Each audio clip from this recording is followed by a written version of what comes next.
Assalamualaikum warahmatullahi wabarakatuh.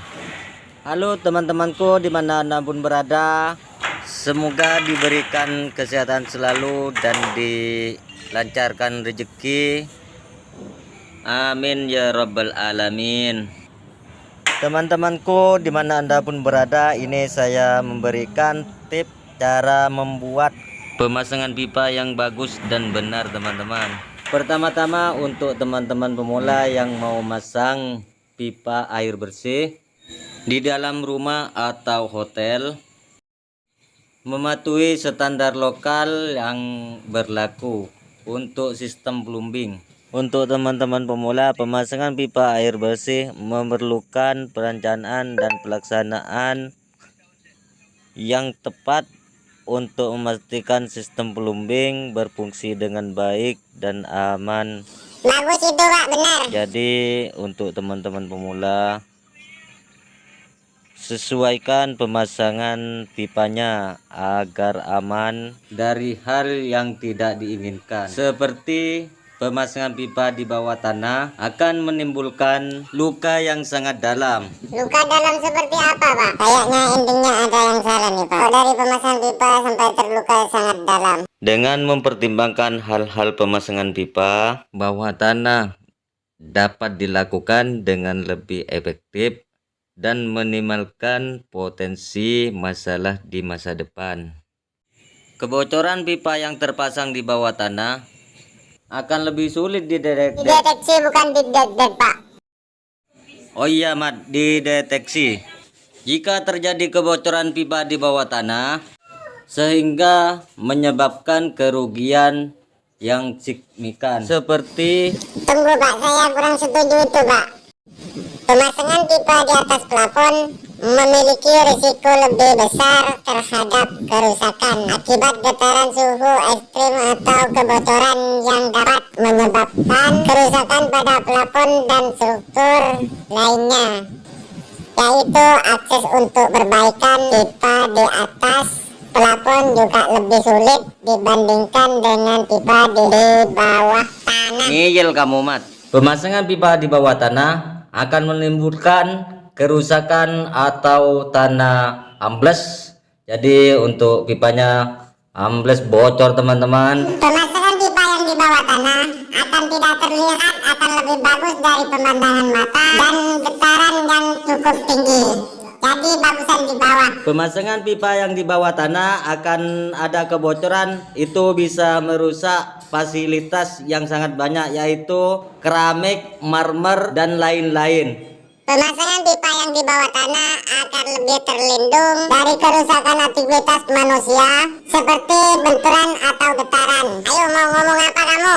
Pinter ngomong juga kamu Mat. Ini pipa apa ini Pak? Kok digulung-gulung ini Pak? Digelar bukan digulung. Oh iya Pak. Ini pipa air Mat. Iya, saya tahu Pak kalau ini pipa air Pak. Maksud saya pipa kegunaan dan kelebihannya Pak. Ini namanya pipa PEK. Pipa PEK itu pipa fleksibel. Maksud saya bukan begitu Pipa Pak. PEK itu warnanya banyak Mat. Ada warna biru, ada merah, ada hitam, ada kuning, dan lain-lain Mat. Bukan begitu Pak. Iya Mat, pipa yang bagus adalah pipa yang kuat dan tahan lama. Tentu pipa yang berkualitas tinggi. Lama-lama kok aku yang bingung. Ini untuk buku gambarannya. Gambar apa itu buku Pak? Gambar kamar mandi. Ini yang kiri wastafel dan tengah kloset, dan pinggir kanan ini untuk penempatan shower teman-teman. Ini pemasangan pipanya bukan dari bawah, bukan dari pinggir, tapi pemasangan pipanya dari atas semua teman-teman. Pipa yang tengah ini kan ada dua, yang satu untuk pipa untuk pengisian kloset, tabung kloset maksud saya, dan satunya untuk jet spray. Seperti ini untuk pipa atasnya teman-teman, ini sistem ring. Yang pipa sebelah kiri ini pipa untuk wastafel, ini juga panas dingin, artinya dari atas semua teman-teman. Kenapa pipanya saya pasang dari atas? Ini untuk pipanya wastafel lurus langsung di tengah as, dan kloset dari atas lurus langsung di belakang kloset gambaran tadi teman-teman. Dan untuk showernya, untuk pipanya dari atas saya pasang di daerah pojok ini. Ini ada cerita tersendiri teman-teman, nantinya saya bahas di akhir video.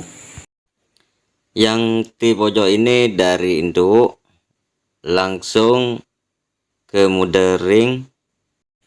Teman-teman, pipa mudering seperti ini bukan hanya pipa ini aja, pipa PVC juga bisa teman-teman, dan pipa lain-lainnya seperti pipa pack lainnya.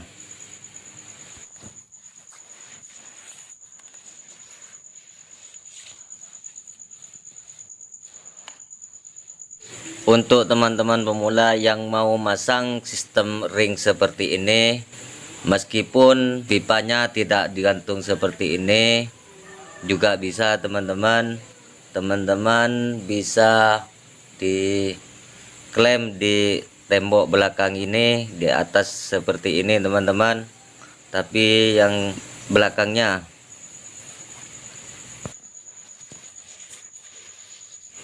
Sesuai buku gambar tadi, pipa yang pojok ini penempelan shower teman-teman. Pertama-tama saya bahas untuk daerah shower.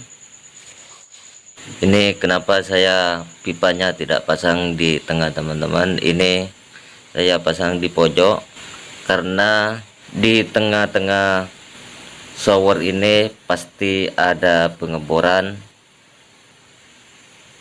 Lanjut kedua, untuk penempatan pipa untuk kloset ini saya taruh tengah kloset ke atas.